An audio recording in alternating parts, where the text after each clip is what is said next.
El corazón de una Brierton. Brierton, 6. Autora, Julia Quinn. Traducción, Mireia Terés Loriente. Audiolibro hecho por Aikaba Torayami. Capítulo 23. Seguro que Michael te escribirá también, pero como te considero una muy queridísima amiga, quise escribirte yo para informarte de que nos hemos casado. ¿Te sorprende? Debo confesar que a mí sí me sorprendió. De la carta de la condesa de Kilmartin a Ellen Sterling, 3 días después de su boda con el conde de Kilmartin. Tienes un aspecto horrible. Michael se giró a mirarla con una expresión bastante hosca. Buenos días a ti también, dijo, y volvió a concentrarse en su tostada con huevos. Francesca se sentó a la mesa del desayuno frente a él. Llevaban 2 semanas casados. Esa mañana Michael se había levantado temprano y cuando ella despertó, el lado de él en la cama estaba frío. No es broma, dijo, frunciendo el ceño, preocupada. Estás muy pálido y ni siquiera estás sentado derecho. Deberías volver a la cama a descansar un poco. Él tosió, volvió a toser y el acceso de tos le estremeció el cuerpo. Estoy muy bien, dijo, aunque las palabras le salieron casi en un resuello. ¿No estás bien? Él puso los ojos en blanco. 2 semanas casados y ya. Si no querías una mujer regañona no haberte casado conmigo, replicó ella, calculando la distancia y comprobando que no le llegaría la mano para tocarle la frente para ver si tenía fiebre. Estoy bien, repitió él. Diciendo eso cogió su ejemplar de The London Times, de varios días atrás pero lo más actual que se podía esperar en esos condados de la orilla de Escocia, y procedió a desentenderse de ella. 2 podían jugar a ese juego, pensó ella, y volvió toda su atención a la siempre interesante tarea de extender mermelada en su bollo. Pero él volvió a toser. Ella se movió en el asiento, tratando de no decir nada. Él volvió a toser y esta vez tuvo que volverse hacia un lado para poder inclinarse un poco. Mick. Él la miró con tal ferocidad que ella cerró la boca. Lo miró con los ojos entrecerrados. Él inclinó la cabeza en un gesto fastidiosamente condescendiente, pero el efecto se estropeó cuando el cuerpo se le estremeció por otro acceso de tos. Ya está, declaró ella, levantándose. Vas a volver a la cama. Ahora mismo. Estoy bien, gruñó él. No estás bien. Estoy enfermo, interrumpió ella. Estás enfermo, Michael. Enfermo, mal, apestado. Estás enfermo. Como un perro. No sé de qué otra manera decirlo más claro. No tengo la peste, masculló él. No, dijo ella, dando la vuelta a la mesa y sujetándolo del brazo, pero tienes malaria y... Esto no es malaria, protestó él, y volvió a toser, como si se le estuviera desgarrando el pecho. Ella lo levantó de un tirón, cosa que no podría haber hecho sin un poco de colaboración por parte de él. ¿Cómo lo sabes? Pues, lo sé. Ella frunció los labios. Y hablas con el conocimiento médico que viene de haber tenido la enfermedad la mayor parte de un año, terminó él. No es malaria. Ella le dio un codazo empujándolo hacia la puerta. Además, continuó él. Es demasiado pronto. ¿Demasiado pronto para qué? Para otro ataque, explicó él, cansinamente. Tuve uno en Londres hace. ¿Cuánto? 2 meses. Es demasiado pronto. ¿Por qué es demasiado pronto? Preguntó ella, en un tono curiosamente tranquilo. Simplemente lo es, masculló él, pero en su interior sabía que no era así. No era demasiado pronto, había conocido a un montón de personas que tenían ataques de malaria a los 2 meses. Todos estaban muy enfermos, realmente enfermos. Bastantes de ellos habían muerto. Si los ataques le venían muy juntos, significaba eso que la enfermedad estaba ganando. Bueno, eso sí era una ironía. Por fin se había casado con Francesca y ahora igual se iba a morir. No es malaria, repitió, y con tanta energía que ella dejó de caminar para mirarlo. No lo es. Ella se limitó a asentir. Probablemente es un catarro, añadió. Ella volvió a asentir, pero él tuvo la clara impresión de que solo quería apaciguarlo. Te llevaré a la cama, dijo dulcemente. Y él se dejó llevar. 10 horas después, Francesca estaba aterrada. A Michael le iba subiendo la fiebre y aunque no deliraba ni balbuceaba cosas incoherentes, era evidente que estaba muy enfermo. Repetía una y otra vez que no era malaria, que no lo sentía como malaria, pero cada vez que ella le pedía detalles, él no sabía explicar por qué, al menos no hasta dejarla satisfecha. Ella no sabía mucho acerca de la enfermedad, las librerías para damas elegantes de Londres declinaban la posibilidad de ofrecer textos médicos. Ella deseaba preguntarle a su médico, o incluso buscar un experto en el Colegio Real de Médicos, pero le había prometido a Michael mantener en secreto su enfermedad. Si iba por la ciudad haciendo preguntas sobre la malaria, finalmente alguien querría saber por qué. Por lo tanto, lo único que sabía era lo que le había explicado él durante el poco tiempo que llevaba de vuelta de India. Pero no le parecía correcto que los ataques vinieran tan próximos, aun cuando tenía que reconocer que no poseía ningún conocimiento médico que sirviera de base a esa suposición. Cuando él cayó enfermo en Londres, dijo que hacía 6 meses desde el último ataque de fiebres, y antes de eso había tenido 2. ¿Por qué la enfermedad iba a cambiar repentinamente su curso y volver a atacar tan pronto? Eso no tenía ningún sentido. No lo tenía, si él estaba mejorando. Y tenía que estar mejorando. Tenía que estar mejorando. Suspirando le tocó la frente. Él se había quedado dormido, y estaba roncando suavemente, como tendía a hacer cuando tenía el pecho congestionado. O al menos eso le dijo él. No llevaban tanto tiempo casados para que ella supiera eso por experiencia. Tenía la piel caliente, pero no ardiendo. Sus labios se veían muy resecos, por lo que le puso una cucharadita de té tibio, levantándole el mentón para que pudiera tragarlo dormido. Pero él se atragantó y se despertó, arrojando el té sobre la cama. Perdona, dijo ella, contemplando el estropicio. Menos mal que solo le había dado una cucharadita. ¿Qué diablos quieres hacerme?, preguntó él. No lo sé. No tengo mucha experiencia en cuidar enfermos. Me pareció que tenía sed. Cuando tenga sed te lo diré, gruñó él. Ella asintió y lo observó mientras él trataba de volver a ponerse cómodo.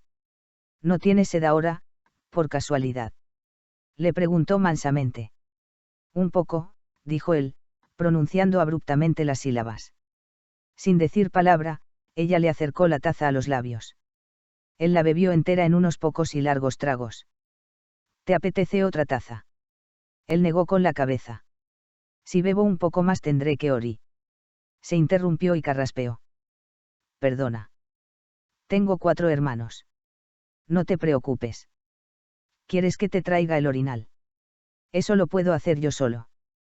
Él no estaba bien como para atravesar solo la habitación, pero ella comprendió que no debía discutir con un hombre en ese estado de irritación. Ya entraría en razón cuando intentara levantarse y se cayera redondo en la cama. Ningún argumento ni razón por parte de ella lograría convencerlo. Tienes mucha fiebre, dijo dulcemente. No es malaria. No he dicho. Lo estabas pensando. ¿Qué ocurriría si es malaria? No es. Pero ¿y si lo fuera?, interrumpió ella. Horrorizada notó que la voz le salía muy aguda y ese sonido de terror la hizo atragantarse. Michael la miró un momento, con los ojos tristes. Finalmente se dio la vuelta en la cama y dijo. No lo es. Francesca tragó saliva. Ya tenía la respuesta. ¿Te importa si te dejo solo?, preguntó, levantándose tan rápido que sintió bajar toda la sangre de la cabeza. Él no dijo nada, pero ella vio que se encogía de hombros bajo las mantas. Solo iré a caminar un poco, explicó, con la voz entrecortada, dirigiéndose a la puerta, antes de que se ponga el sol. Estaré muy bien, gruñó él. Ella asintió, aunque él no la estaba mirando. Volveré pronto, dijo. Pero él ya se había vuelto a dormir. El aire estaba neblinoso y daba la impresión de que volvería a llover, por lo que Francesca buscó un paraguas y salió en dirección al mirador. Era abierto por los lados pero tenía techo, de modo que si se descargaba el aguacero se mantendría seca. Pero con cada paso que daba sentía más dificultosa la respiración y cuando llegó al mirador ya iba jadeando por el esfuerzo, no el de caminar sino el de contener las lágrimas. En el instante en que se sentó, dejó de esforzarse en contenerlas. Le salían sollozos desgarradores, muy impropios de una dama, pero no le importó. Michael podría estar moribundo. Por lo poco que ella sabía de la enfermedad, parecía que se iba a morir, y quedaría viuda por segunda vez. Y la primera vez casi la mató. Simplemente no sabía si tendría la fuerza para pasar por todo eso otra vez. Y no sabía si deseaba tener esa fuerza. No estaba bien, no era justo, maldita sea, que tuviera que perder a 2 maridos cuando tantas mujeres tenían uno durante toda su vida. Y la mayoría de esas mujeres ni siquiera querían a sus maridos, mientras que ella los amaba a los 2. Se le quedó atrapado el aire en la garganta. Amaba a Michael. Lo amaba. No, no, se dijo, no lo amaba. No lo amaba así. Cuando lo pensó, cuando pasó la palabra por su cabeza, estaba pensando en amistad. Claro que quería a Michael de esa manera. Siempre lo había amado así, no. Él era su mejor amigo, y lo era ya cuando John estaba vivo. Cerró los ojos, recordó sus besos y la sensación perfecta que le producía su mano en la espalda, a la altura de la cintura, cuando caminaban por la casa. Y entonces, por fin, descubrió por qué todo le parecía diferente entre ellos últimamente. No era, como había supuesto al principio, solo porque se habían casado, no era porque él era su marido, porque llevaba su anillo en el dedo. Era porque lo amaba. Eso que había entre ellos, ese vínculo, esa unión, no era solamente pasión ni era malo. Era amor, y era divino. Y no podría haberse sentido más sorprendida si John se hubiera materializado ante ella y comenzado a bailar un reel irlandés. Michael. Amaba a Michael. No solo como amigo, sino como marido y amante. Lo amaba con la misma intensidad y profundidad con que había amado a John. Era diferente porque ellos eran hombres distintos y ella había cambiado, pero también era igual. Era el amor de una mujer por un hombre, y le llenaba todos los recovecos del corazón. Y por Dios que no deseaba que se muriera. No puedes hacerme esto, exclamó casi a gritos, inclinada sobre un lado del banco del mirador y mirando el cielo. Una gruesa gota de lluvia le cayó en la nariz y le salpicó hasta el ojo. Ah, no, gruñó, secándose el ojo y la nariz. No te creas que puedes. Le cayeron otras 3 gotas, en rápida sucesión. Maldición, masculló, y se apresuró a añadir un, lo siento, dirigido a las nubes. Se enderezó y echó atrás la cabeza, para que la protegiera el techo del mirador, ya que la lluvia iba aumentando en volumen. ¿Qué debía hacer?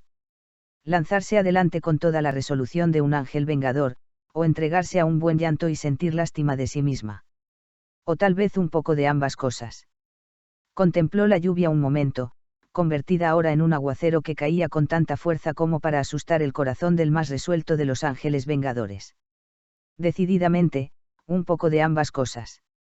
Michael abrió los ojos y se sorprendió al ver que ya era otro día. Pestañeó unas cuantas veces, solo para verificar eso.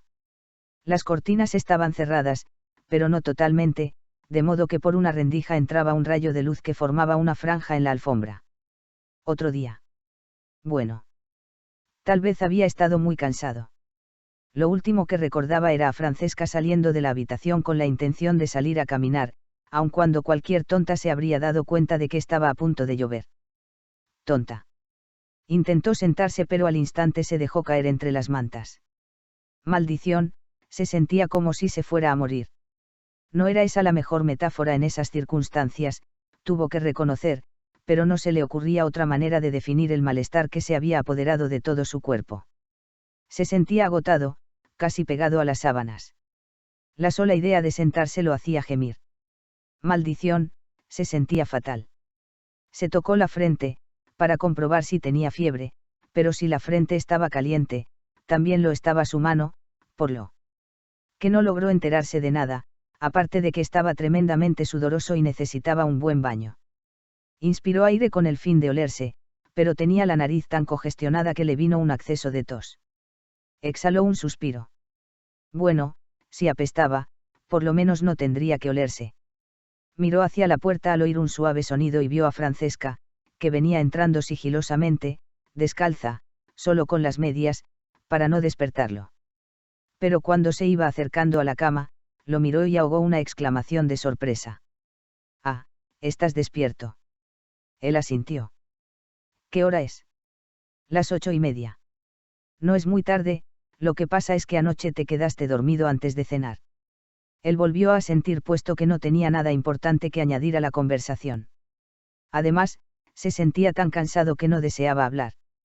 ¿Cómo te sientes?, preguntó entonces ella, sentándose en la cama a su lado. ¿Te apetecería comer algo? Fatal, y no, gracias. Ella esbozó una leve sonrisa. ¿Y beber algo? Él asintió. Ella agarró un pequeño tazón de una mesa cercana, que estaba tapado con un platillo, probablemente para mantener caliente el contenido. Es de anoche, dijo, en tono de disculpa, pero lo hice cubrir para que no supiera muy horroroso. Caldo. Ella asintió y le acercó el tazón a los labios. Está demasiado frío. Él probó un poco y negó con la cabeza. Estaba apenas tibio, pero no se creía capaz de tomar algo más caliente. Ella le sostuvo el tazón en silencio durante un minuto más o menos, y cuando él dijo basta, fue a dejar el tazón en la mesa y lo tapó con el platillo, aunque él se imaginó que ordenaría que le trajeran otro tazón para la próxima comida. ¿Tienes fiebre?, le preguntó entonces, en voz baja. Él intentó esbozar su famosa sonrisa. Me importa un diablo. No tengo ni idea. Ella le tocó la frente. No tuve tiempo para bañarme, masculló él, disculpándose por la frente pegajosa sin decir la palabra, sudor, en su presencia. Sin dar señales de haber oído su pretendida broma, ella frunció el ceño y le colocó toda la mano en la frente. Entonces, sorprendiéndolo por su rapidez, se levantó y se inclinó a darle un suave beso en la frente. Franny. Tienes la frente caliente, dijo ella, apenas en un susurro. La tienes ardiendo. Él se limitó a pestañear. Todavía tienes fiebre, continuó ella, emocionada. ¿No te das cuenta? Si todavía tienes fiebre, no puede ser malaria. Por un instante, él no pudo respirar. Ella tenía razón. Le costaba creer que no se le hubiera ocurrido a él, pero ella tenía razón. La fiebre de la malaria siempre remitía por la mañana del día siguiente.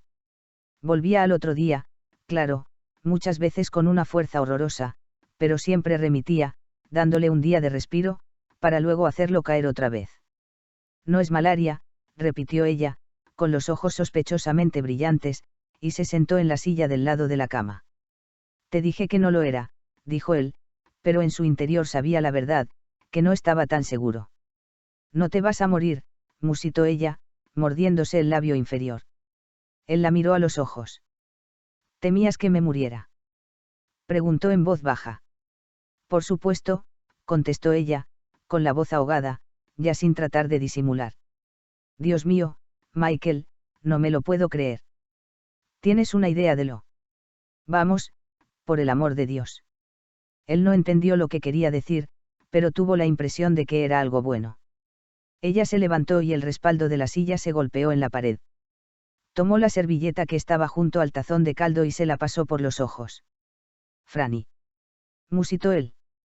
¿Qué hombre más?, dijo ella, enfurruñada. Ante eso él solo pudo arquear las cejas. Deberías saber que yo.